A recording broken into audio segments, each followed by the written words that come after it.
Ladji, tu as arrêté la compétition il y a environ 1 an. Tu es donc un jeune retraité. Est-ce que tu n'as pas trop le blues? Est-ce que l'adrénaline ne te manque pas? Si, un petit peu le blues quand il y a les compétitions. Après, c'est vrai que ça faisait quand même un petit moment que j'étais sur les pistes. Il fallait que ça s'arrête un moment. Mais à côté de ça, je compense parce que je suis toujours sur les pistes. C'est-à-dire? Autrement maintenant. C'est-à-dire, parce que je crois que tu passes tes diplômes d'entraîneur, c'est ça? J'ai été diplômé, ça y est. Ah, ça y est. Nouvel entraîneur Ladji de Corée. Yes.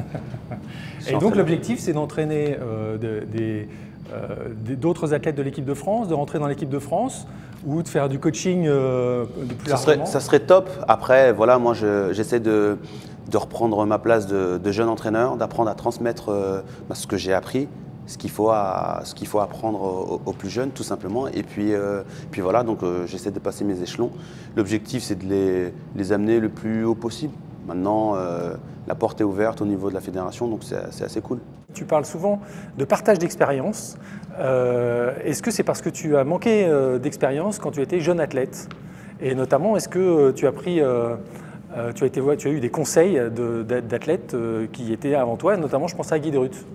Guy Drut, ça a été un parfait tournant dans ma carrière. Je le connaissais en tant que champion, tout simplement, ministre aussi.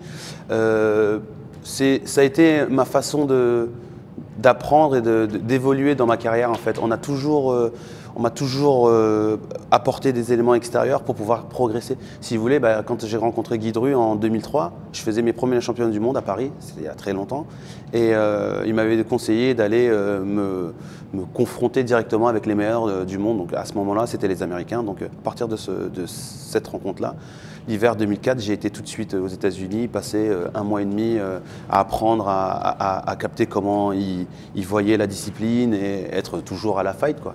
Et c'est ce qu'il avait fait il y a quelques années. Et au final, j'ai eu un gain de progression, on va dire.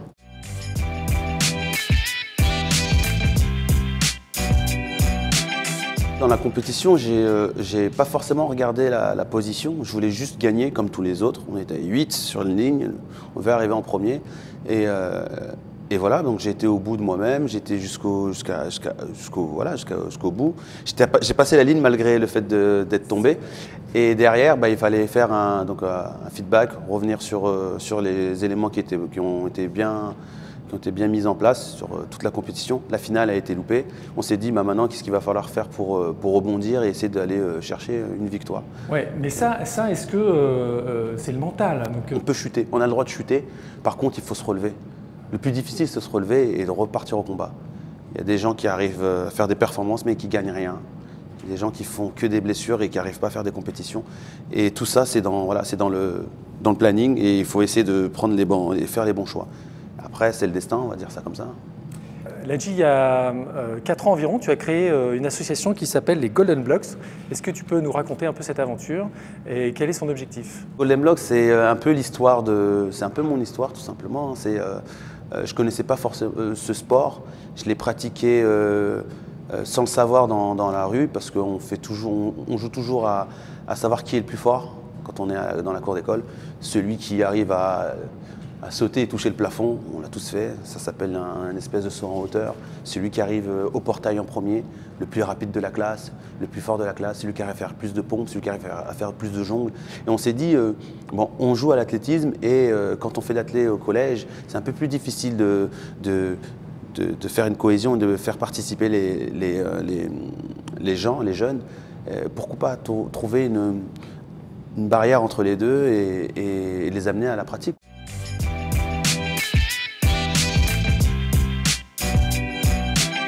J'ai accepté tout ça parce que je trouve que ça a un bon lien dans le sens où là,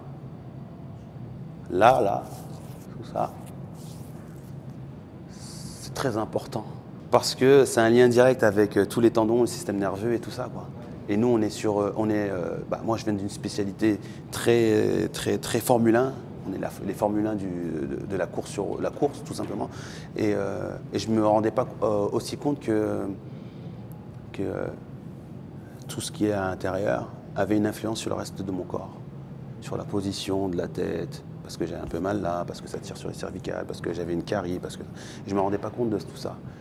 Et quand je suis passé au garage, Et quand on m'a refait une belle beauté, je me suis rendu compte que j'étais rééquilibré et que certaines tensions, tendinites partaient au bout de 10 jours, 15 jours, après sortie du garage. Hein.